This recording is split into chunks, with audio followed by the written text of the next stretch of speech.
big beat on margin outlook. You're stepping up buybacks. You've laid off 10% of the workforce. What else is factoring into this forward-looking outlook? Well, Emily, it's great to be with you as always. And I'll tell you that, look, we're just getting started here at Salesforce.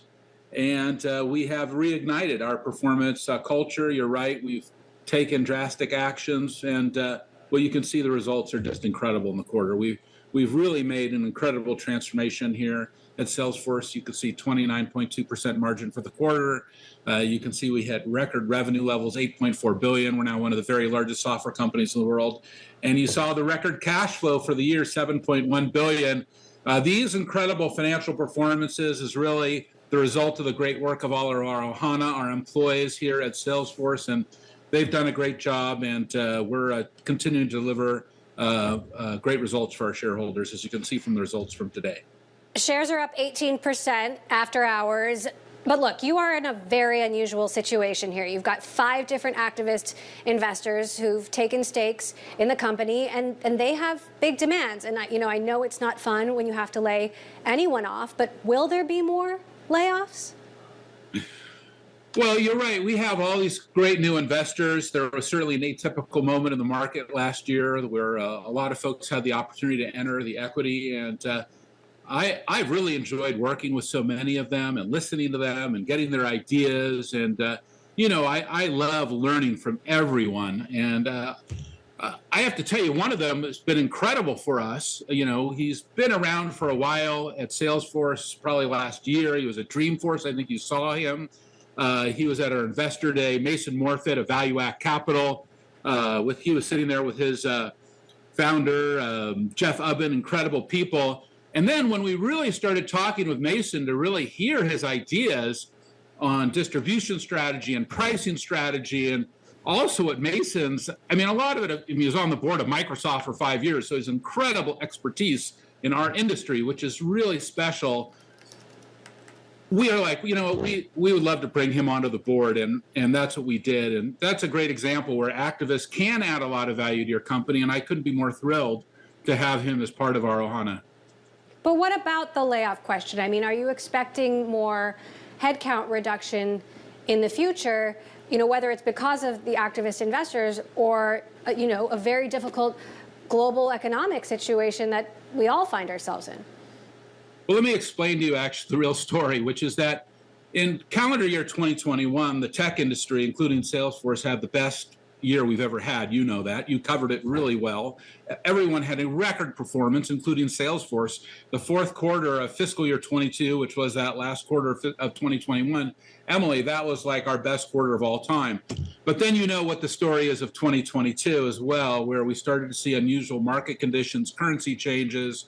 We also started to see inflation. We saw this dramatic stock market reduction, all these various things. And that is when all of a sudden 2022 was not like 2021, and the surge of employment and all the things we did to invest for 2022 that never really showed up. So yeah, you're right. We have made changes to our company to reflect the current market conditions and to really, make sure that not only we continue to have great performance in the company, as you can see from this quarter, but that it really reflects, where the market is today, which is a more measured buying environment. And it's certainly this an overall economic condition that we're in right now, but Salesforce continues to deliver the numbers, as you can see.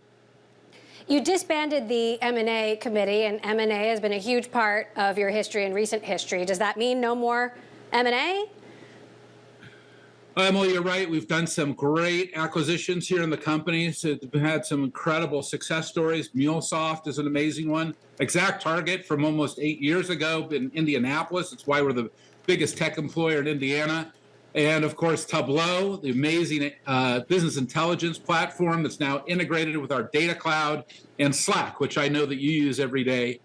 And these are great acquisitions at Salesforce, but as we really focus on our performance, on our profitability, on the reprioritization back to being a core CRM company, it was really time to put the M&A committee on ice and just, mitigate what we've been doing with M&A and just focus more on our core. And it's part of the transformation that I've put into the company in the last 90 days. And it's one of the reasons why you're seeing these great numbers in the quarter.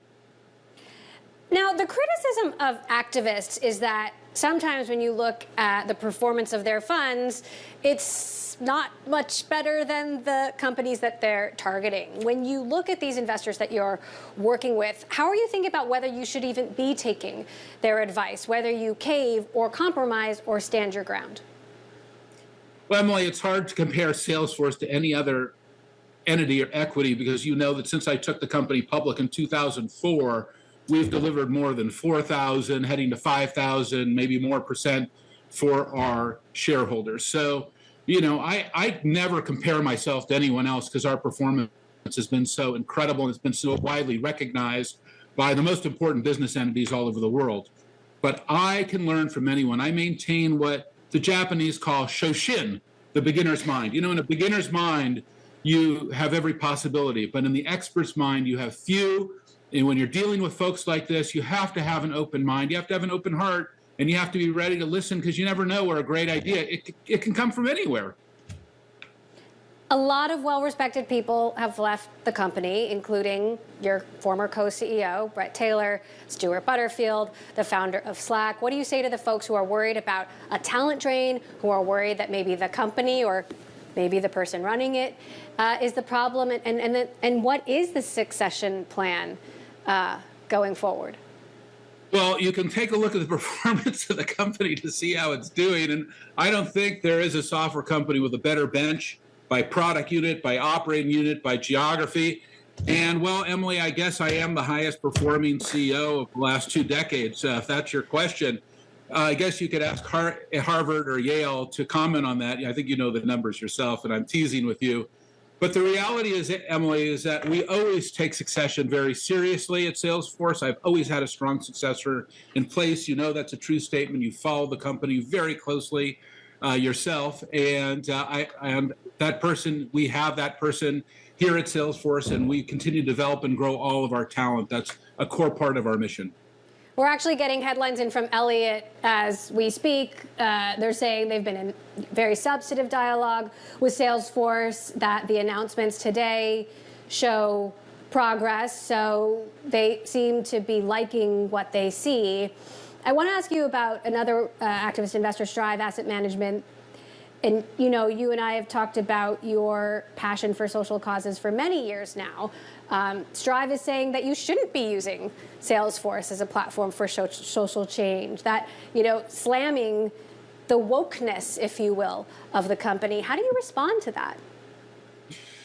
Look, Emily, I have my employees' backs, and some of these folks have political agendas, and that's very unfortunate. And you can see it when all of a sudden there's a level of discrimination that shows up in a state or a country, or by some action our employees did not warrant. And it's our job to be there to say, leave our employees alone, and that we will be there for them. We will always support them. We're going to do whatever we can for our entire employee base, our customers, our partners, or as you know the word very well, ohana, as being a Hawaiian yourself, that this means that we are there for everyone in our Salesforce family.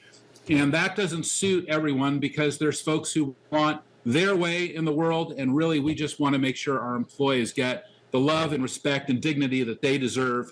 And that is always our highest priority. I'm glad you mentioned that because, we have Hawaii in common, and you've used that word ohana many times over the years, and you also have critics taking shots at you for using it at all. How do you think about balancing, not getting distracted from an activist fight, not losing what makes Salesforce and the Salesforce ohana, as you've called it, special as you go through this process? Well, as someone who, I think you were born in Hawaii, right, Emily? Do I born remember and that? Raised. Well, how do you feel about it when I use the word ohana? Do you feel that that's appropriate and correct? I don't mind it. I don't mind it, but I'm not an activist investor, so. Well, I think that they're making a lot of money today, and I think that that's what they like. These people are money driven. They like to make money. That's what they do for a living. It's all they do. And that's great. That's appropriate. We also know that business can be the greatest platform for change, and there can be a higher purpose to your work, why you go to work, why you put so much time into your work. I know it's true for you that your work is a platform. Our work here is a platform as well. And we believe in work and business as a high purpose, and we're going to continue to add as much value that we can into the world and to support our local communities as well, whether it's our children's hospitals here in San Francisco, our public schools, our public parks. We believe that all of us are Ohana and that our local communities, plus our employees and our customers and our partners, all of them are key stakeholders, and that we're trying to practice stakeholder capitalism. We think this is the true practice of business. You mentioned Larry Ellison, of course, the founder of Oracle, is a mentor. And I remember the days when you were staunch competitors and more enemies than frenemies. I want to hear that story. Who called who? Are you having Mai Tais in Hawaii? Well, yeah, we really have a lot of Hawaii commentary here. Larry owns the island of Lanai, so that's the connection there. And I would say that, I first went to work for Larry Ellison in 1986. He has been an incredible mentor to me, a friend. I couldn't be more grateful to him. One of the reasons that we're executing these great numbers is we are using Oracle's margin playbook. He has been mentoring me, just as he has for 40 years, on how to deliver great performance. I couldn't be more grateful to him and his entire team as well. They're great partners of Salesforce. They always have been. He is. And, whether he's my partner, whether he's my boss, whether he's my mentor, number one, he's my friend. Now, still, when you look at the numbers, this could be the slowest year of growth for Salesforce ever, and you have been at this a long time. How do you think about getting growth back? How do you feel about, what we just heard from Elliot, that, they're liking so far what you see?